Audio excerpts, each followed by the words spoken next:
ఒకరోజు శ్రీకృష్ణుడు అద్దం ముందు నిలబడి తనను తాను అలంకరించుకుంటున్నాడు. తన తలపై కిరీటాన్ని ధరించాడు, బంగారు నగలను ధరించాడు. శ్రీకృష్ణుడి రథసారథి రథాన్ని సిద్ధం చేసుకుని శ్రీకృష్ణుడి రాక కోసం బయట ఎదురు చూస్తున్నాడు. శ్రీకృష్ణుడు ఎంతకీ రాకపోవడంతో ఈరోజు ఎందుకు ఆలస్యమైందా అని తానే స్వయంగా శ్రీకృష్ణుడి దగ్గరికి వెళ్ళాడు.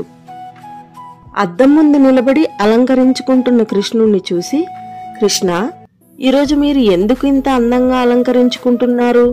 మనం ఎక్కడికి వెళ్తున్నాము అని అడిగాడు.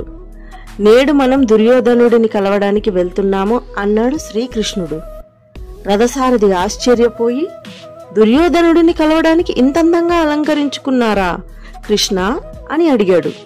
అప్పుడు శ్రీకృష్ణుడు నవ్వి, దుర్యోధనుడు నా అంతరంగాన్ని చూడలేడు, నా అలంకారాన్ని మాత్రమే చూసి మెచ్చుకోగలడు. కాబట్టి నా అలంకారం దుర్యోధనుణ్ణి ఆకట్టుకుంటుంది అని చెప్పాడు శ్రీకృష్ణుడు. అది విన్న రథసారథి, మీరు దుర్యోధనుడి ఇంటికి వెళ్ళడమా? ఏంటి కృష్ణ, మీరు వెళ్ళకూడదు, అతనే మీ దగ్గరికి రావాలి అని అన్నాడు. అప్పుడు శ్రీకృష్ణుడు రథసారథిని చూసి, చీకటి ఎప్పుడూ కూడా వెలుగులోకి రాదు మిత్రమా, వెలుగే చీకట్లోకి వెళ్ళాలి అని అన్నాడు.